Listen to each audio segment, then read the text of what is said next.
I'm ready for that cover story to end. It's been going on for God knows how long. She done got the sword back. Welcome, welcome, welcome. As you can hear, this is Otaku Don. Just Charles is clearly in the building. I am the host with the most, aka Sleepy Melbourne, and The pilgrimage needs to end. he is ready for Yamato's journey to Bring end. Yamato to the crew.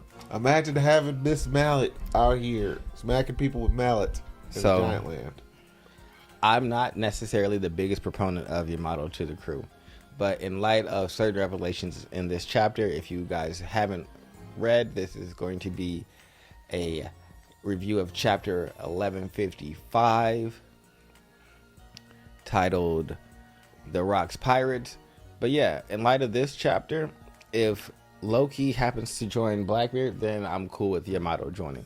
But really, if I have to pick between Loki and Yamato, I'm definitely want Loki to join the crew. He just can't fit on the ship. I don't care about that. I understand you don't care We'll about figure that out. I need... No, it's Sunny until the end. We're not, Hey. getting another ship. No, I don't want them to get a show. What if they just tow him behind on his own little like giant dinky? The dinghy will be bigger. It needs to be the inverse, because him just having a sail, his ship would automatically just go faster. No, he doesn't get the sail. He just gets towed by them. However That's fast they're just, going. that means we're going to be in the ocean forever. We're going to be in the ocean. Nah, Like, Frankie, it can't generate enough force Frankie to pull. has the Kuda burst. That's going to get it started. It literally just coup to burst to stay in the same spot. Nah, it would get motion. 'cause He you doesn't don't- have enough mass.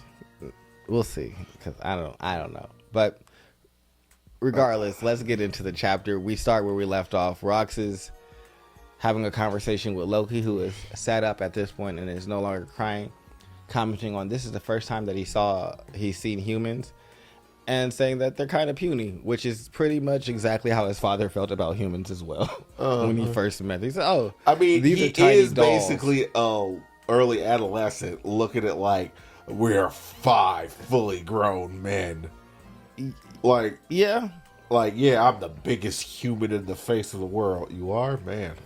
Whitebeard, that's just sad. Yeah, because he's definitely tiny. Excuse me. Rox asked him to tell him where to go back to the castle and call his father, saying that he's injured, which Loki is like, you don't get to boss me around. You don't look strong, and you're small. So, fuck you. And so he goes to attack Rox, which this is probably where Rox stabbed Loki. Because Rox has a special like ability with his sword that when he hits you with it, it causes a giant blast and blows you away also.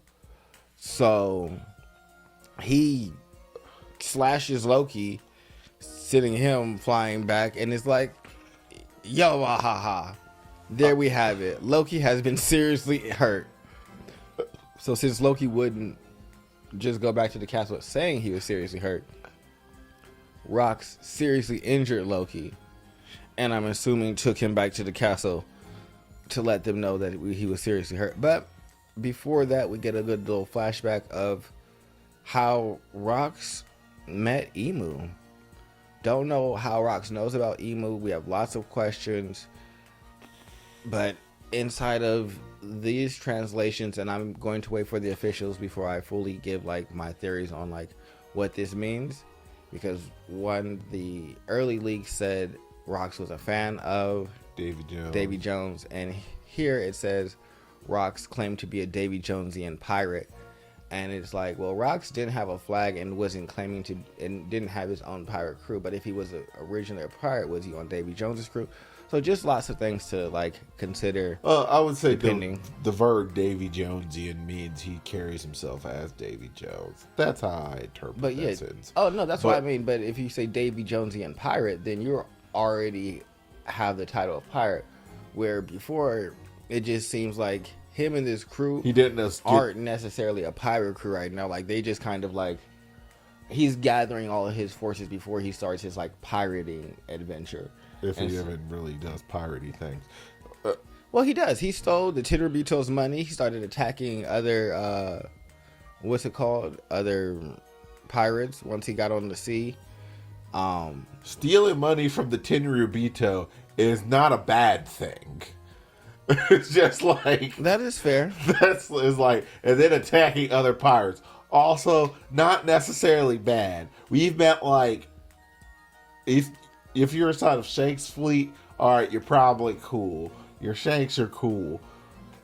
Calling certain people like trafficker and some people pirates is kind of pushing it. I feel But like for Kid was He is the most piratey pirate out of the New Jersey. yes. It is just like, it's saying Kid's a good person, probably No. pushing it. He's not a good person. So it's just like, if somebody, that's kind of the reason why nobody wept tears when Shanks was just like, yeah, somebody finally needs to put you in your place. Yes. And everyone was like, ah, look at Kid. Oh well, he's a But jerk. we also get to see King Harold, who seems to be on fire from the guards trying to catch him after they discovered that he was sneaking into the reverie as well. He is running through talking about it's hot, hot, hot. I'm sorry the negotiations went south. And then he's mad at Rox because he's getting blamed for the 5 kings that got kidnapped, which wasn't him, it was Rox. So him and Rox have a clash, which we see their blades don't actually touch that. It's concrete hockey exploding all over the place. And Rox asks Harold his name. They exchange names. And then Harold asks him, how does he get to the new world? Because he doesn't know the way to Elbaf. So Rox points him in the right direction. And after that, he just jumps off of the red line. Which Rox is surprised. He said, what? Are you seriously just going to jump off the edge? And that is exactly what Harold did, which is probably why It's Loki just like, is, oh, I'm going to recruit you. this is why Loki is okay when he just gets thrown off of shit, because clearly y'all care not for the whims of gravity and the damage. Yeah, at all, clearly, because you just, the red line is really, really high. Yeah.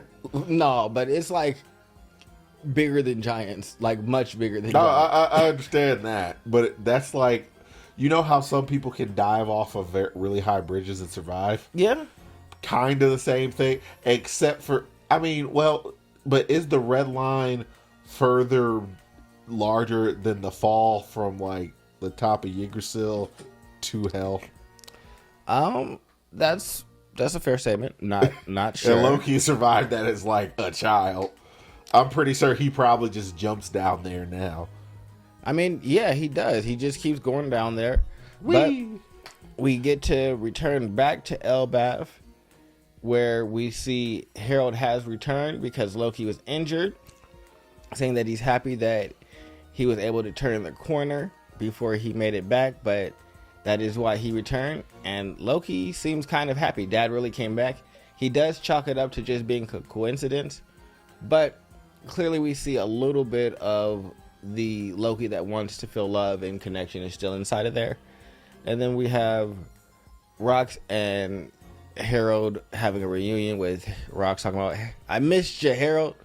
And it's like, sir, We don't even know. we don't know each other Well, like that. well, first things first. I think there's more to Kakurasaki than a lot of people are giving credit for, but because it's like I've said this before, Kakurasaki is basically, from what I perceive, the user impact, like placing their will on the world. So I think the flavor of that will shows you a lot about who that person is. Like how Luffy's is kind of whimsical and turns everything into rubber nowadays because it combinates with that in Gear 5. It's just like, oh, the whole world is rubber. Oh no, I definitely agree with that. I just think that it's funny that he's like, we had one hockey clash and now Right. you're like, That jumping off the red line will probably do it.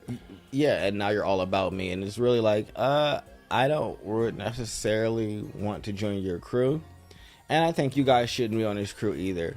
Then we get an introduction to all of the people that have come with Rox to the island. It is 6 different people. We have Shiki the Wicked, who will futurely be known as Shiki the Golden Lion. We have Ms. Bucking the Tech Bandit, who will later be known as Buckingham Stussy, we have Don Marlin, the gangster from the West Blue. Obviously, Edward Newgate, Whitebeard. Pirate Prophet Ochoko, who becomes the future Commodore of Pirate Island. And is Where's Pirate Island? That's Hachinosu, where Blackbeard is. So this is who Blackbeard beat. Everybody says that he looks like they said Caribou and everything like that, but what I think he looks like is Vasco Shot, the person that's on Blackbeard's crew. He looks like his father. Okay. They have the same type of neck to me. Godzu, the smuggler. It looks like he just has waffles, honestly. But maybe. I don't know. Yeah, I don't know what he's doing, but he has a full armor on. He was literally eating cannonballs. Yeah, he's chowing down right now, having a good time. And then we see them all having this feast. It's crazy. They're all sitting like all around on the table and the food, and Harold is sitting at a chair. And maybe he wasn't eating cannonballs. Maybe they were just grapes. Yeah, because I was gonna say like, he was something giant was being eaten. Loki's also watching this exchange, and is having like an internal revelation that he found his salvation. And I think what he realized is that you don't have to like succumb to other people's whims in the world, that you can be your own person and you can go your own way. And so hopefully that doesn't mean he's going to join Blackbeard, because he had this revelation with Rocks. Hopefully him and Luffy can, be gang. The question is, did Harold leave or did he stay? I think he stayed, right? Yeah, Harold stayed, and Rocks finally left once Harold continued to reject his numerous invitations. One day Rocks finally reached its fruition. Backed by his monstrous crew, he would send shockwaves and set sail throughout the world. And so we have the Rocks Pirates, and they're headed to basically fuck shit up. So that is the end of the chapter. There's a break next week, which I'm very disappointed about. It doesn't surprise me. We're ending the flashback, going on the break, and then coming back with the main storyline again. Well, I can't say that because we've seen lots of endings like this, and then for there to be more flashbacks. More flashbacks. Even though this looks like the end of the flashback, right? I would hope. But because I don't think there's any way that you can get. How does Kuba feel about this? Why are we doing more Kuba flashbacks? I think the only thing that we could get is going back to like Loki and his pirate days, because it says that Shanks caught him so clearly. But it says that he went out to sea. What are you doing out here? So I would like to see what he was doing out at sea. So it'd only be funnier if he's the equivalent of like a giant teenager. So it's just like, stop going through your rebellion. I'm gonna chain you to this rock until you actually listen. He is very, very rebellious. But other than that, I mean, it's ultimately when your mother throws you off on the top of a mountain, things kind of get like that. Talk to Kazuya. I mean, you shouldn't throw your kids off of mountains. I don't think that is a respectable thing to do. The fact that needs to be said is kind of a thing. But, like, him being thrown into a volcano. Well, he didn't get thrown into a volcano, but Kazuya did. Yes, no, Kazuya definitely got thrown into a volcano. He just was, Oh, my goodness. But, anywho, my overall feelings on this chapter is not bad. It's nice to see a little bit. Like, I'm typically not for these types of things, but the bit of the demystification of Rocks is kind of nice. And I'm still not a fan of last chapter and the way they revealed him to be Blackbeard's father. Like, doing that in the byline is kind of wild. Oh, I mean, yeah, that is a very fair statement. They definitely just were like, oh, he's also Blackbeard's dad. Okay. And now people are like, well, he might be Loki, not Loki, but Buggy's dad too, because half his face kind of looks like Buggy. And my thing is, Why would him being Buggy's dad be a bigger secret than him being Black Bear's dad? Because people need things to just talk about. Let's make that make sense. Like, people Why? are probably wildly upset that they were not allowed the theory. Like, Oda robbed them of at least 15 videos worth of theory crafting. Just right at the inception. Yeah. It's just like, I don't feel like feeling any questions about this. Yes, this is his father. Leave me alone. The end. Womp womp. But other than that, make sure you guys like, subscribe, and comment below. Bye.